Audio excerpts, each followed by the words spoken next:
मुझे तो होश नहीं, आप मशवरा दीजिए, कहाँ से छेड़ूं फसाना, कहाँ तमाम करूं। ये सिर्फ एक अदाकार की कहानी नहीं, ये एक अहद की दास्तान है। किताब the substance and the shadow में दिलीप कुमार अपनी जिंदगी के वो सब रंग दिखाते हैं जो पर्दे के पीछे छुपे होते हैं। बचपन में पेशावर की गलियों से लेकर बॉलीवुड के सबसे बड़े स्टार बनने तक का सफर। यह कहानी मेहनत, लगन और सच्चाई की मिसाल है।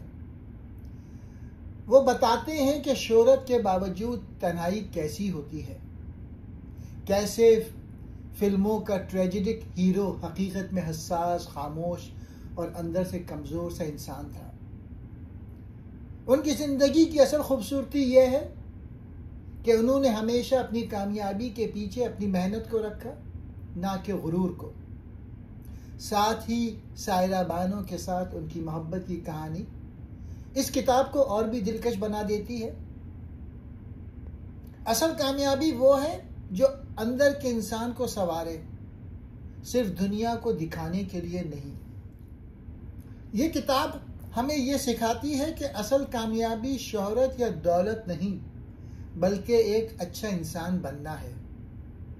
अपनी मेहनत, रिश्तों और आजिज़ी को जिंदगी में शामिल करके ही इंसान सचमुच कामयाब होता है। कुछ अहम असबाक हैं इस किताब में। मेहनत और सब्र की ताकत। दिलीप कुमार ने इब्तिदा में गुर्बत और मुश्किलात देखी, लेकिन सब्र और मेहनत ने उन्हें बॉलीवुड का ट्रेजिडी किंग बना दिया। सबक यह है कि हालात चाहे जैसे भी हों, लगन और मुस्तकिल मिजाजी इंसान को कामयाब बनाती हैं। शोहरत आर्जी है, इंसानियत दायमी है। वो बताते हैं कि फिल्मी दुनिया की चमक दमक वक्ती है, असल वक़ार सच्चाई और इंसानियत में है। हमें अपने अखलाक और किरदार को हमेशा अहम रखना चाहिए। तन्हाई और खुदशनासी। शोहरत के बावजूद दिलीप कुमार अक्सर तन्हा रहते। उन्होंने ये सिखाया कि खुद से जुड़ना, अपनी पहचान ढूंढना सबसे ज़रूरी है। मोहब्बत और रिश्तों की कदर। उनकी और सायरा बानो की मोहब्बत की कहानी ये सबक देती है कि सच्ची मोहब्बत और मजबूत रिश्ते ज़िंदगी को बामायने बना देते हैं। गुरूर नहीं, आजिज़ी। अपनी कामयाबियों के बावजूद दिलीप कुमार आजिज़ी से जीते रहे। सबक यह है कि जितना बड़ा मुकाम मिले, इतना ही ज़्यादा इंसान को आजिज़ी इख्तियार करनी चाहिए। बचपन और इब्तिदाई ज़िंदगी। दिलीप कुमार का असल नाम यूसुफ खान था। वो 1922 में पेशावर किस्सा ख्वानी बाजार के करीब एक मुअज़्ज़िज़ और मुतवस्सित घराने में पैदा हुए। उनके वालिद गुलाम सरूर खान फलों के कारोबार से वाबस्ता थे, ख़ास तौर पे अंगूर और अमरूद के। वो सख्त मिजाज मगर ईमानदार और उसूल पसंद शख्सियत थे। घर का माहौल सादा, दीनी और ख़ानदानी रिवायतों से जुड़ा हुआ था।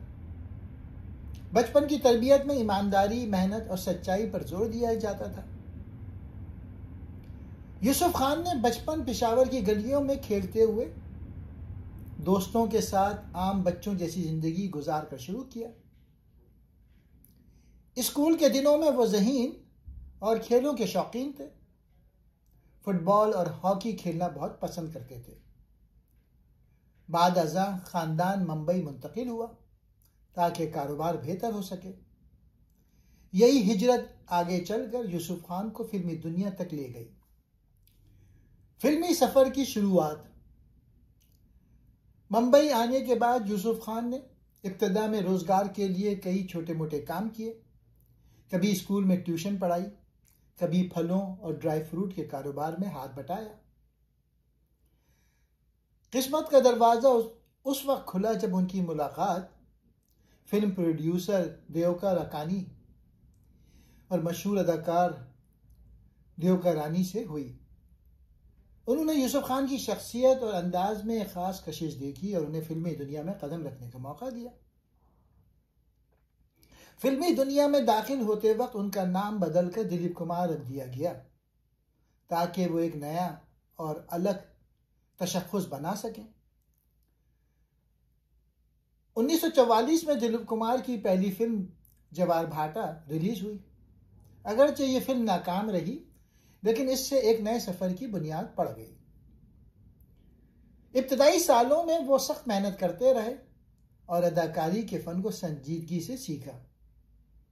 अपनी शख्सियत में गहराई और किरदार में हकीकत पैदा करने के लिए वो किरदार को जीने लगते थे। कुछ अरसे बाद फिल्में जैसे मिलन 1946 और अंदाज ने उन्हें पहचान दिलाई। खास तौर पे अंदाज ने उन्हें राज कपूर और नरगिस के साथ बड़े पर्दे पर एक अहम जगह दी। नाजरीन ने उनकी संजीदा और फितरी अदाकारी को बेहद पसंद किया और यूं वो आहिस्ता आहिस्ता बॉलीवुड में अपनी जगह बनाने लगे। ट्रेजेडी किंग का लक़ब। दिलीप कुमार ने फिल्मी दुनिया में एक अलग पहचान उस वक्त बनाई जब उन्होंने दुख, जुदाई और कुर्बानी जैसे किरदारों को बेमिसाल अंदाज में पेश किया। उनके चेहरे के तासुरात, आंखों की गहराई और मुकालमों में दर्द भरा लहजा नाजरीन के दिलों को छू जाता था। फिल्में जैसे मिलाप, अंदाज, दीदार और ख़ास तौर पे देवदास ने उनकी शोहरत को आसमान पर पहुंचा दिया। देवदास में उनकी अदाकारी इतनी फितरी और दर्द से भरपूर थी कि शायकीन उन्हें हकीकी देवदास समझने लगे। चूंकि वो बार बार गम और अलमिया किरदार अदा करते थे, इसलिए सहाफत और अवाम ने उन्हें ट्रेजेडी किंग कहना शुरू किया। लेकिन इस शिद्दत पसंदाना अंदाज़े अदाकारी का असर उनकी ज़िंदगी में भी हुआ। वो खुद एतराफ़ करते हैं कि ऐसे किरदार निभाते निभाते वो नफ्सियाती दबाव और उदासी का शिकार हो गए थे। बाद में अपने करीबी दोस्त और मशहूर मालिज की हिदायत पर उन्होंने हल्के फुल्के और मज़ाहिया किरदार अदा करना शुरू किए ताकि ज़िंदगी में तवाज़ुन कायम रहे। फिल्में जैसे आज़ाद और कोहिनूर इसी तब्दीली की मिसाल है। ज़ाती ज़िंदगी और मोहब्बत। दिलीप कुमार की ज़िंदगी सिर्फ फिल्मों तक महदूद नहीं थी। उनके दिल की दुनिया भी कई उतार चढ़ाव से गुजरी। जवानी में उनके कई नामवर अदाकारों के साथ गुर्बत की खबरें आईं, लेकिन सबसे ज़्यादा चर्चा उनके और मधुबाला के रिश्ते का हुआ। मधुबाला और दिलीप कुमार की मोहब्बत बरसों तक फिल्म इंडस्ट्री के मरकज रही। दोनों की जोड़ी फिल्मों में भी बेमिसाल थी, खास तौर पर मुग़ल आज़म में। लेकिन घरेलू तनाज़ात और मुक़दमात की वजह से यह रिश्ता शादी तक ना पहुंच सका। बाद अज़ा दिलीप कुमार की ज़िंदगी में सबसे बड़ी खुशी उस वक्त आई जब उनकी मुलाकात सायरा बानो से हुई। सायरा बानो उनसे 22 साल छोटी थी, लेकिन दोनों के दरमियान मोहब्बत ने हर फर्क मिटा दिया। 1966 में उनकी शादी हुई, जो हमेशा के लिए एक मजबूत रिश्ता साबित हुई। दिलीप कुमार अपनी किताब में एतराफ़ करते हैं कि सायरा बानो ने हर मुश्किल वक्त में उनका साथ दिया। वो न सिर्फ बीवी बल्कि दोस्त, साथी और मुहाफिज के साथ उनके साथ खड़ी रही।